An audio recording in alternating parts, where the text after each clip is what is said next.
Adillah pada kami tak bodoh, meski memang kami tak pandai. Tapi kami berjanji akan tetap mengkritik sesuai isi hati. Hei penguasa, ini kami rakyat jelata. Engkau ada untuk siapa? Hei penguasa, ini kami rakyat jelata. Mau sampaikan semua keluh kesah. Bekerjalah dengan hati, pakai empati. Jangan banyak intrik, apalagi bikin taktik. Bijaklah dalam membuat peraturan. Jangan sampai bikin aturan yang berat sebelah. Ya, kasus Ritek membuka tabir kembali peran anak Pak Lurah. Pak Lurah itu tentu kita ketahui sering disebut-sebut sebagai Jokowi ya. Jokowi sering disebut sebagai Pak Lurah. Jadi anaknya Pak Lurah ya kalau nggak Kaisang ya Gibran atau yang satunya lagi Kahiyang Ayu. Ya, Dirut PT Sritek Iwan Setiawan Lukminto telah ditetapkan sebagai tersangka korupsi oleh Kejaksaan Agung pada Selasa 20 Mei lalu. Luar biasa ya, dia pinjam duit ke berbagai bank, Bank Jabar, Bank DKI, bank mana lagi, Mandiri gitu ya kalau nggak salah. Sampai triliunan. Enak kali mereka.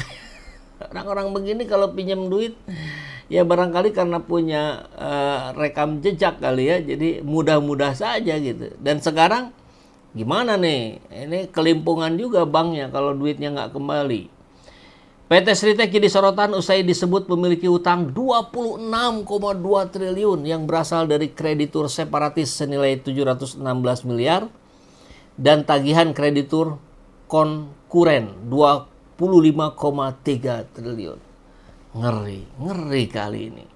Wartawan senior Agi Beta mengapresiasi kinerja Kejaksaan Agung dalam membongkar kasus besar ini karena terkait dengan kasus beberapa tahun lalu yang belum terungkap. Kejaksaan Agung ya, bukan KPK. Nah, ini yang menarik ketika kita lihat kemarin Kejaksaan Agung disupport oleh TNI AD. Ya mungkin karena akan memunculkan nama-nama besar dan itu tidak cukup dijaga oleh internal kejaksaan. Yang jelas sekarang di kasus Sritek ini menyembunyikan banyak persoalan di baliknya karena kemudian kita kembali kepada kasus beberapa tahun ke belakang yang ketika itu kasusnya muncul tapi tidak keluar, nggak selesai mungkin maksudnya ya, ujar Agi dikutip di kanal YouTube Off the Record FNN. Dalam podcast yang dipandu Hersu, Agi menceritakan bahwa awal kasus Sritek itu muncul melalui laporan BPKP tahun 2020 yang membukukan keuntungan sekitar 1,5 triliun di tengah pandemi COVID-19. Tapi di tahun berikutnya, di tahun 2021, mereka membukukan kerugian 15,6 triliun.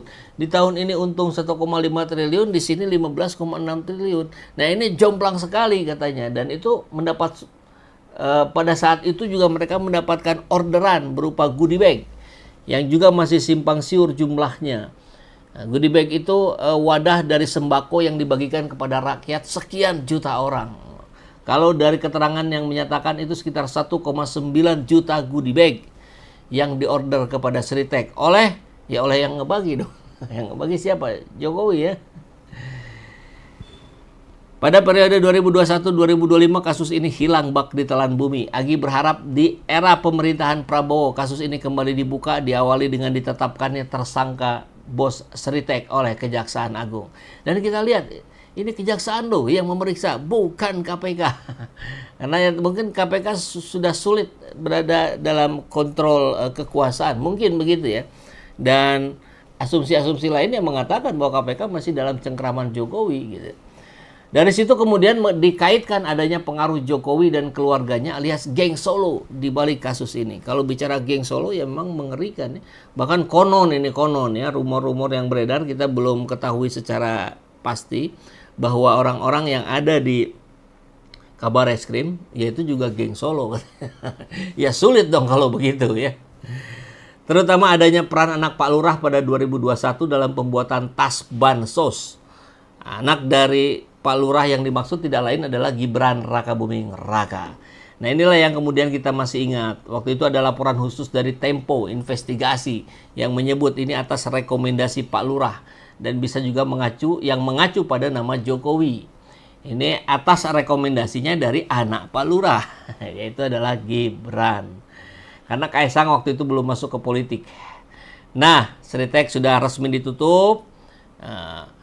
Pilot dinyatakan pilot dan menggelapkan uang berapa tadi 26 triliun 26,2 triliun, dahsyat luar biasa. Sandi Yuda mulai berjalan ya, konon katanya ada yang mengatakan ini perang Sandi Yuda ya. Malaysia hadir Mas, oh terima kasih. Apakah yang dimaksud rungkat entek-entekan ruwet-ruwet? Ya bisa jadi ini ya, dulu lagunya dinyanyikan oleh Jokowi. Oke, korban PHP jatuh ke lubang yang sama katanya. Oke. Nah, sekarang kita lihat beritanya. Kejaksaan Agung menangkap Direktur Utama PT Sritex Iwan Lukminto. Upaya paksa dilakukan pada Selasa malam 20 Mei 2025. Konfirmasi penangkapan Direktur Utama PT Sritex diperoleh dari Jampitsus Kejagung Febri Ardiansyah melalui keterangan tertulis. Jampitsus mengungkap penangkapan dilakukan di Solo, Jawa Tengah. Penangkapan berkaitan dengan kasus dugaan korupsi berupa pemberian kredit bank di Sritex. Kendati demikian, status hukum belum diumumkan secara resmi ke publik.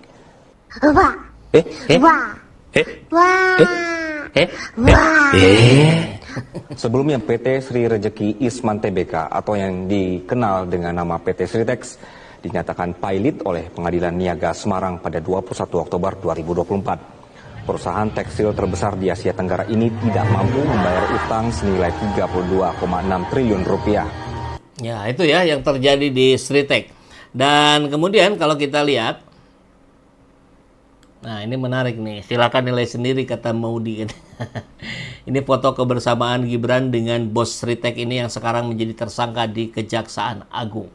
Dan konon katanya, nah ini ada 5 poin terkait dugaan keterkaitan Sritex dengan Gibran di proyek Bansos. Ini yang tempo hari tidak terselesaikan. Mudah-mudahan dengan ditangkapnya bos Sritex ini kembali diungkap dan ditelusuri untuk memenuhi rasa keadilan rakyat. Begitu ya. Yang tak kalah hebat ini pernyataan dari Ray Rangkuti ya. Kalau versinya Cynthia ini gantian dikunci. Kalau selama 10 tahun dia merantai leher orang lewat kasus yang melilit orang tersebut supaya nurut, apa kata dia, apa maunya dia, sekarang dia dan keluarga besar and the gangnya yang dikunci. PS 08 nggak bakal membiarkan Fufu Fafa lancar jalannya menjadi RI di 2029. Ini ada videonya tapi suaranya kecil, jadi tadi saya download dulu dan saya naikkan volumenya ya. Kita dengarkan pernyataan Ray Rangkuti. Ijazah palsu sedikit banyak ya membuat orang kemudian berpikir ulang tentang apa dan siapa sih sebenarnya Pak Jokowi ini. Kasus ijazah palsu ini nggak ada satupun partai yang bela Pak Jokowi. Isu adili Jokowi. Nah, menarik nih ya. Kasus ijazah palsu ini tidak ada satupun partai yang secara resmi membela Jokowi.